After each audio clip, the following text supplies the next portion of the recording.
দর্শক, আমরা এই মুহূর্তে তারেক রহমানের গাড়ি বহরের চিত্রায়ন দেখাচ্ছি, যেখানে রয়েছেন আমাদের সহকর্মী জিয়াউল হক সবুজ। আমরা সরাসরি তার সাথে যোগাযোগ করার চেষ্টা করছি।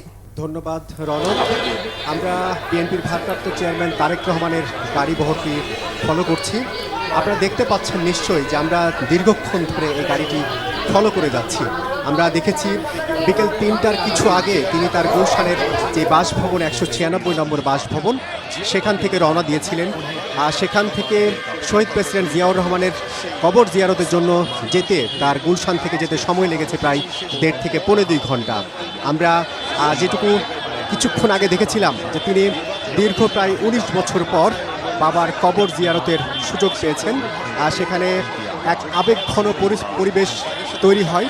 দলীয় নেতাকর্মীদের সঙ্গে নিয়ে জিয়ারত ও মোনাজাত শেষে বাবার কবরের পাশে নীরবে কিছুক্ষণ দাঁড়িয়েছিলেন বিএনপির ভারপ্রাপ্ত চেয়ারম্যান তারেক রহমান। এই সময় তার চোখটা ভিজে গিয়েছিল অশ্রুতে। এই যে দীর্ঘদিন নির্বাসন, দীর্ঘ প্রায় ১.৫ বছর, দীর্ঘ প্রায় ১.৫ দশক ধরে তিনি যে নির্বাসনে ছিলেন, সেই নির্বাসনের সময় থেকে ফিরে এসে এই যে তার বাবার কবরের সামনে দাঁড়ানোর সুযোগ এবং সেই তার বাবার প্রয়াত শহীদ প্রেসিডেন্ট জিয়াউর রহমানের তিনি তার জন্য দোয়া করেছেন, তিনি দেশের জন্য দোয়া করেছেন এবং শান্তি শৃঙ্খলা দেশকে সুন্দরভাবে গড়ার জন্য তিনি দোয়া করেছেন।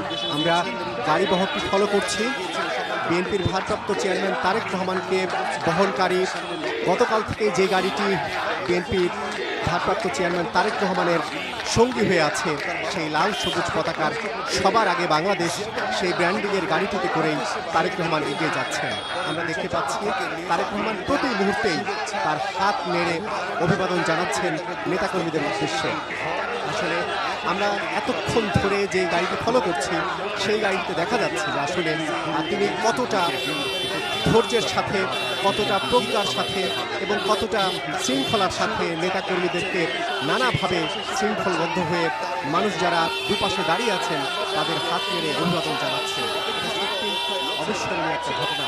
এবং সেই তারেক জিয়া প্রতি মুহূর্তে যে জিনিসটি আমরা দেখতে পাচ্ছি যে তিনি কোনোভাবে ক্লান্ত হচ্ছেন না, অথচ আমরা জানি যে আসলে একজন মানুষ একটি জায়গায় দীর্ঘক্ষণ দাঁড়িয়ে থাকলে সেখানে দাঁড়িয়ে থাকাটা কতটা কষ্টের। কিন্তু সেই কষ্ট ভুলে তিনি প্রতি মুহূর্তে একবার গ্লাসের ডান দিকে, একবার বাম দিকে, একবার সামনের দিকে নেতাকর্মীদের নানাভাবে অভিবাদন জানাচ্ছেন এবং তিনি মাঝে মধ্যেই আবেগাপ্লুত হয়ে পড়ছেন।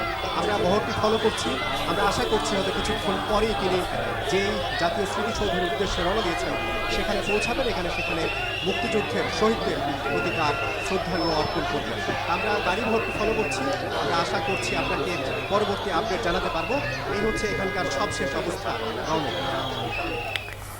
সবুজ, আপনাকে ধন্যবাদ।